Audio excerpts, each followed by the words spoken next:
먼저 우리 산부예배 오르신 여러분, 옆 사람하고 근사하게 인사 한번 해볼까요? 가장 멋진 모습으로, 웃는 모습으로, 평안한 모습으로 옆 사람 한번 쳐다보세요. 그리고 저를 보세요. 아직도 교회까지 와서 심각하게 그러지 마시고, 여기까지 와서 그럴 필요 없잖아요. 얼굴 근육에 힘 빼고 편안한 마음과 살짝 웃는 얼굴로 예배 드리시기를 바랍니다. 아주 좋습니다. 할렐루야. 사람은 행복하다 불행하다 판단하는 근거가 잘생기고 젊고 부유한 데 있는 것이 아니라 자기 자신이 얼마나 기분 좋게 평안하게 살아가느냐에 달려 있습니다. 그런데 우리가 새롭게 태어날 수 있는 힘은 언제나 웃는 모습, 웃는 모습이면은 새롭게 태어날 수 있습니다. 또 순간마다 행복하게 사는 것은 기분 좋은 생각, 거기에서 출발하는 것입니다. 성악을 전공하신 분들은 연습할 때 거울을 쳐다보고 항상 웃는 표정으로 연습을 한다고 하지요. 왜냐하면 높은 음을 낼 때 행여라도 인상이 구겨지면은 보는 사람이 힘들잖아요. 그래서 억지로라도 웃는 연습을 한다고 함. 보는 사람으로 하여금 평안하게 즐기도록 하기 위해서 그런 것입니다. 그렇습니다. 얼굴은 사람의 거울인 것입니다. 사람은 자신의 사람됨을 얼굴에 가장 민감하게 나타내는 것입니다.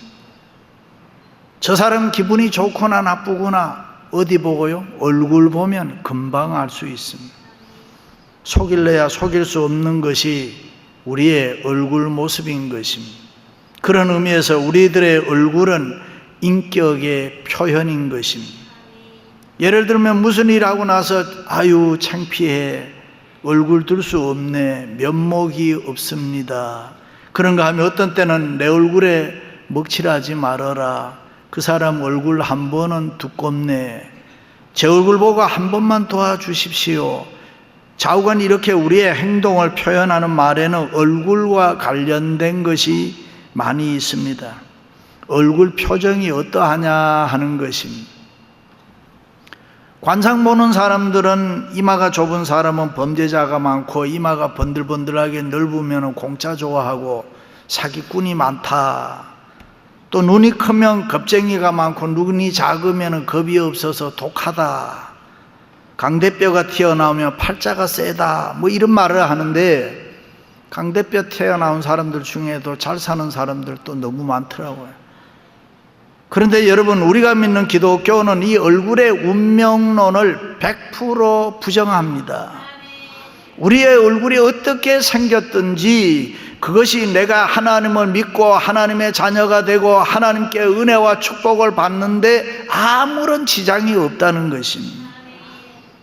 이민 온 지 얼마 안 되는 어떤 집사님 개업 예배 갔더니만 사장실 중앙에 십자가 딱 걸어놓은 것까지는 이야기했는데 옆에다가 부적을 하나 딱 붙여놔. 목사가 기분이 나빴어요. 이건 뭡니까? 목사님 둘 중에 하나는 안 도와주겠습니까? 믿음이 없는 거죠.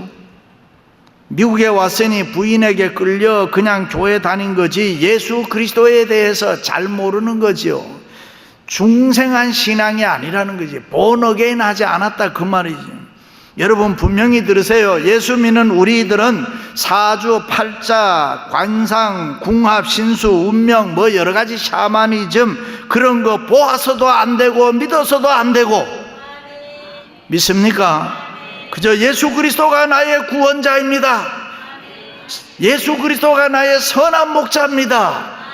그렇게 고백하며 살아야 될 줄로 믿습니다. 그러면 그렇지, 나는 세상에서 하나님이 가장 잘 만든 하나님의 걸작품이다.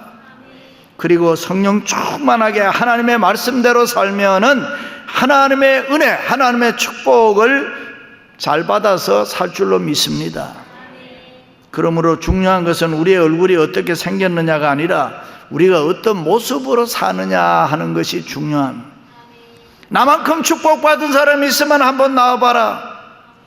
내가 지금까지 사는 것 모든 것 하나님의 은혜일세. 기쁨과 감사, 평안에 넘치는 모습으로 살아가시기를 바랍니다. 일찍이 링컨의 얼굴은 타고난 것이 아니라 만들어지는 것이라.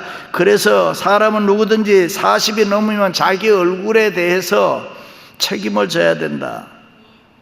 그렇습니다. 얼굴은 그의 인품이 빚어내는 최고의 예술입니다. 기쁘게 즐겁게 살면 웃는 얼굴을 만듭니다. 그런가 하면은 슬프고 괴롭게 살면 어두운 얼굴을 만드는 것입니다. 원망하고 불평하고 자증스럽게 살면 비판적 부정적 얼굴이 되어버리는 것입니다. 웃는 이야기로 돈 너무 좋아하면 얼굴 색깔 달러 색깔로 바뀌어버린다 그러잖아요. 그래 조심해야 돼요. 그렇다면 여러분의 얼굴 모습은 지금 어떻습니까? 오늘 전도하다가 잡혀온 스데반의 얼굴에 대한 인상을 성경은 이렇게 이야기합니다. 공회 중에 앉은 사람들이, 여기 공회란 말은 법정, 코트, 다 스데반의 얼굴을 주목하니 그 얼굴이 천사의 얼굴과 같더라. 할렐루야. 얼마나 아름다운 표현입니까? 얼마나 아름다운 모습입니까? 그렇습니다. 스데반이 어떻게 세상을 살았길래, 스데반이 어떤 모습으로 하나님을 믿고 섬겼길래 사람들은 그를 볼 때에 천사의 얼굴과 같다고 했을까?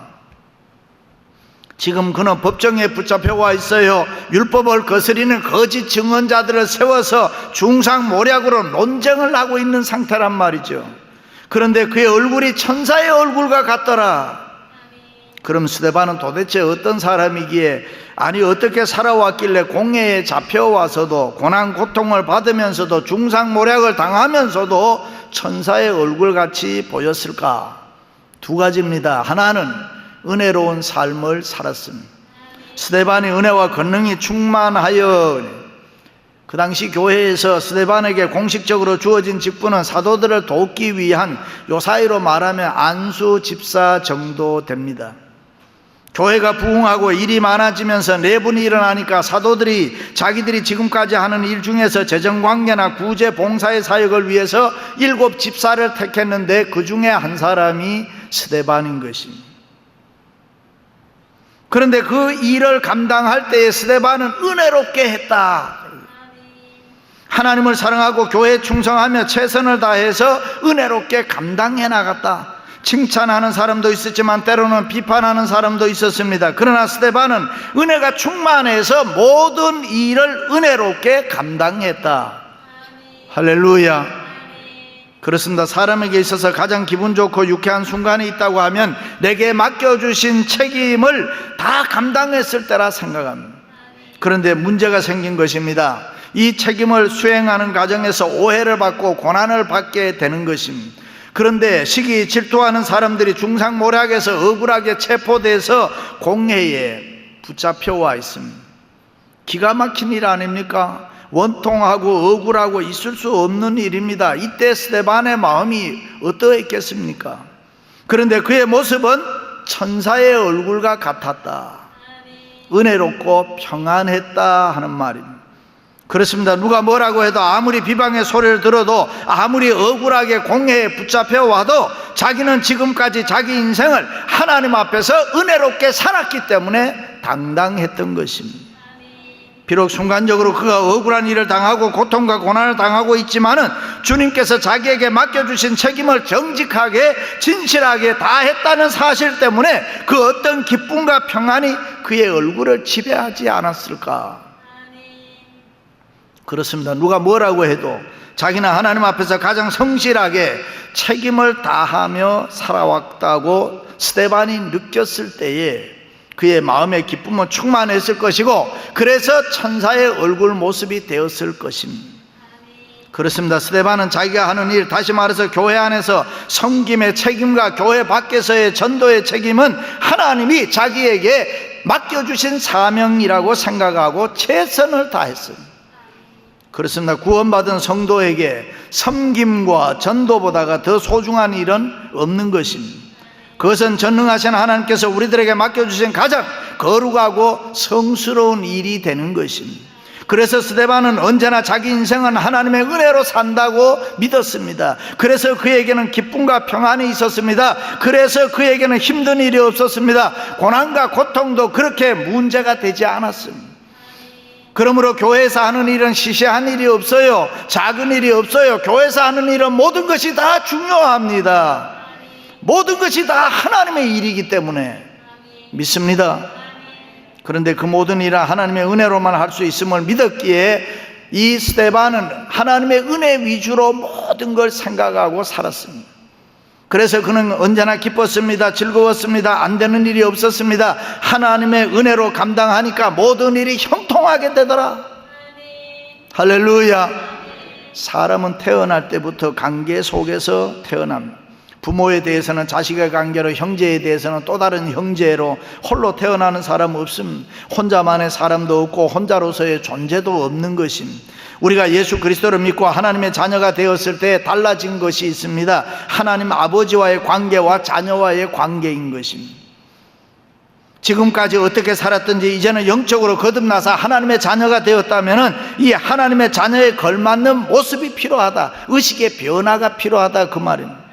예를 들면 우리가 예수 믿기 전에 하던 일을 예수 믿은 후에도 계속 할 수가 있습니다. 그러나 적어도 그리스도인이 되었으면 이제는 그 하는 일이 동기가 달라져야 한다. 내가 지금 하는 이 일은 그저 어쩌다가 하는 일이 아니고 하나님께서 이 시대에 나에게 맡겨준 일이라 생각하고 열심히 살아야 되는 것이, 그것이 스데반의 생각이요, 그것이 스데반의 자부심이었습니다. 그렇습니다. 하나님은 내가 하는 일을 통해서 예수 그리스도의 이름이 높아지고 예수 그리스도가 증거되고 예수 그리스도의 영광이 나타나기를 원하는 줄로 믿습니다. 할렐루야.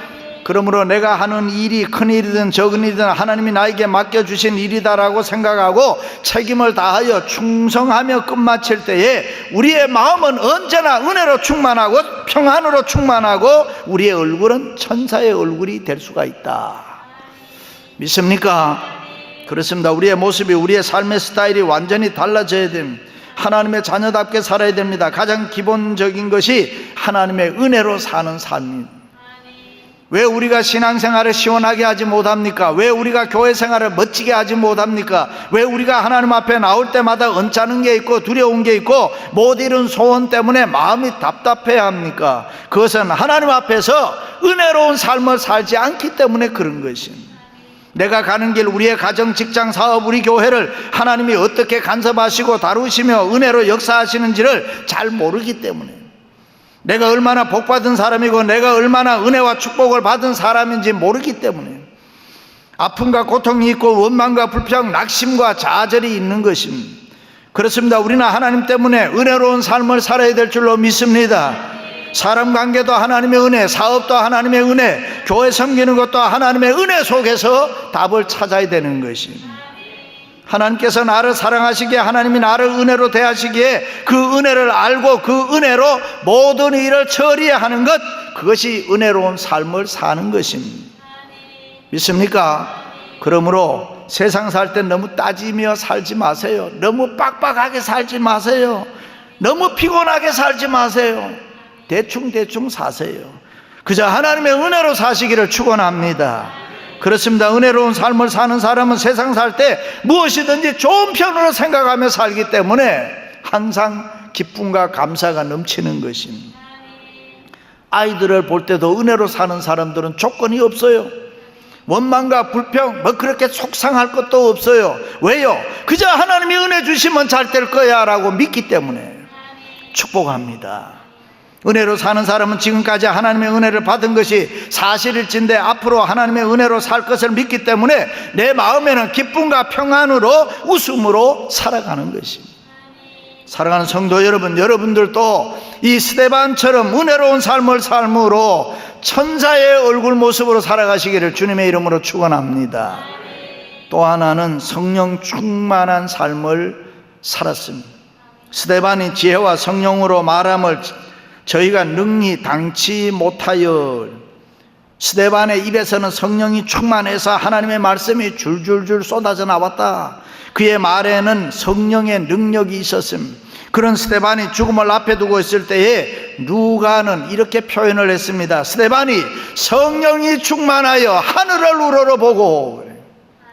그렇습니다. 우리가 어떤 일을 할 때 우리 혼자서 책임을 감당한다면 무슨 일이든지 그것을 참으로 힘들고 어렵습니다. 세상에 쉬운 일 없잖아요. 세상살이 누가 쉽다고 해요? 만만치 않잖아요. 특히 이민자의 삶이라는 게 얼마나 참으로 어렵습니까? 그런데 여러분, 하나님이 나와 함께 하신다. 우리가 믿음 생활 잘하고 하나님의 말씀에 순종할 때에 모든 일을 감당할 수 있는 능력과 은혜를 하나님이 나에게 주신다. 오늘 성령님께서는 하나님 앞에 순종하는 사람들이 하나님의 일을 수행하도록 그의 삶을 간섭하시고 필요한 능력을 주시고 은혜로 인도해 주시는 줄로 믿습니다. 할렐루야. 영어로 책임이라는 말을 responsibility라 그렇게 해요. 이 단어는 원래 두 개의 단어, 즉 응답, response 플러스 능력, ability, 이것이 합성된 단어예요. 다시 말해서 우리가 하나님 말씀에 순종하고 올바로 응답될 때에 그 모든 일들을, 그 명령을 수행할 수 있는 능력을 하나님이 우리에게 주신다. 그렇습니다. 성령의 능력은 순종하는 사람들에게 저절로 주시는 줄로 믿습니다. 성령님은 순종하는 사람들을 부르셔서 붙드시고 그와 함께 해주시는 줄로 믿습니다. 그렇습니다. 성령님은 순종하는 사람을 도와주십니다. 잘하라고 도와주시는 것입니다. 스데반에 하나님이 맡겨주신 일을 마땅히 감당해야 하겠다는 그의 부르심에 순종했을 때에 성령님께서는 그와 함께 해주시고 그를 붙잡아 주셨다. 그때 순종한 스데반의 모습을 스데반이 성령이 충만하여 라고 표현하고 스데반이 은혜와 권능이 충만하여 그랬습니다. 그렇습니다. 참으로 한 사람이 하나님의 거룩한 영에 붙들림 받았을 때에 성령 충만하게 나타나는 모습은 순종과 은혜와 권능과 능력이 충만한 것입니다. 그럴 때 저절로 어떻게 돼요? 천사의 얼굴이 되는 것입니다. 믿으시면 아멘? 그렇습니다. 사람은 누구나 잘 살기 원해요. 행복하기를 원해요. 형통하고 성공하기를 원해요. 그런데 여러분, 이 모든 일은 내 마음대로 되는 게 아닙니다. 내 생각, 내 힘만으로는 안 되는 것입니다. 모를 때는 뭐든지 내가 열심히 하고 내가 열심히 노력하면 될 것 같지만은 그것으로 안 되는 것입니다. 몰라서 그렇습니다. 모든 인생은 하나님이 도와주셔야 되는 겁니다. 하나님의 도움은 그저 도와주시는 것이 아니고 우리가 성령 충만한 삶을 살 때에 하나님이 도와주신다. 믿으시기를 바랍니다.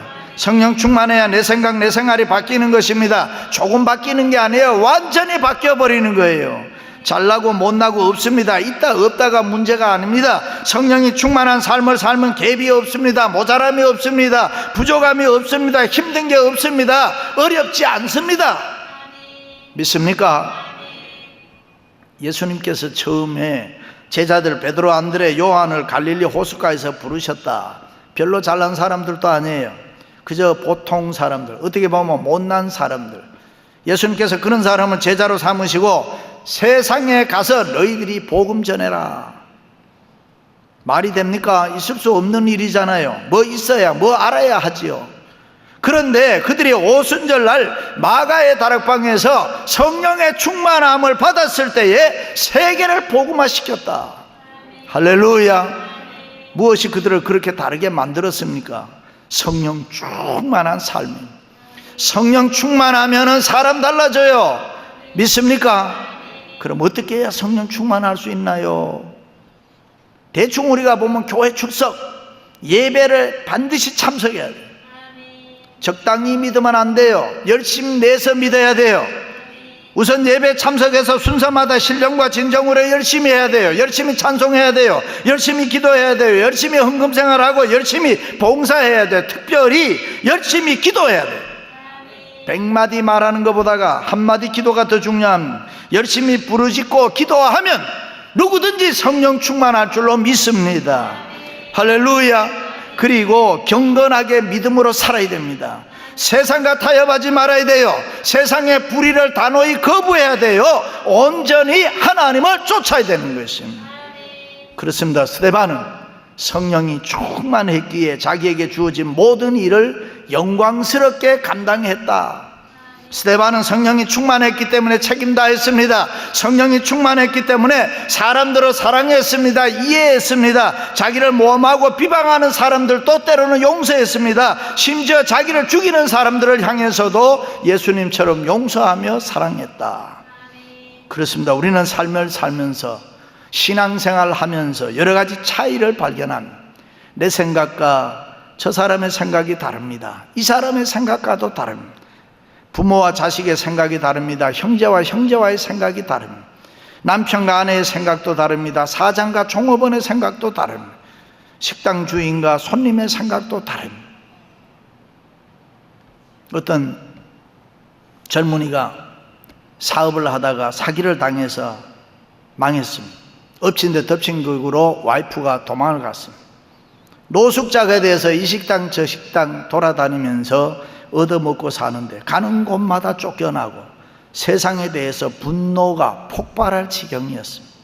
그런데 어느 날 TV를 보는데 어떤 할머니 국수집을 하고 있는데 서민들을 위해서 봉사하는 차원에서 오랫동안 3,000원 받고 값을 올리지 않은 그 할머니 얘기가 TV에 나오고 있었습니다.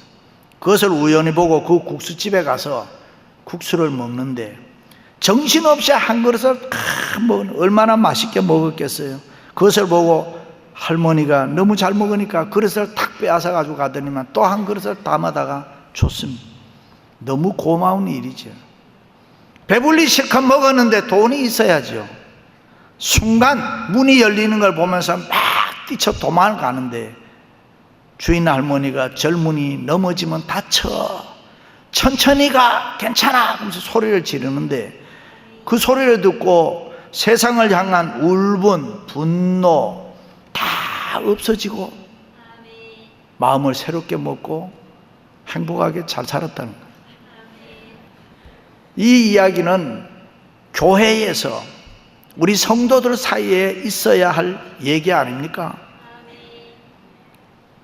그렇습니다. 우리의 의식 가운데는 은영 중에 차별과 편견이 얼마나 많은지 모르는 빈부 간에 세대 간에 계층 간에 차별의식이 팽배해 있습니다.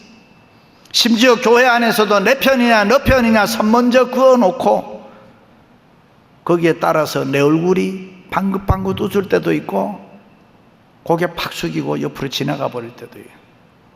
여러분, 어떻게 우리가 이것을 뛰어넘을 수가 있습니까? 어떻게 해야 우리가 이런 것을 다 뛰어넘고 복되게 살 수 있습니까? 성령 충만해야 됩니다.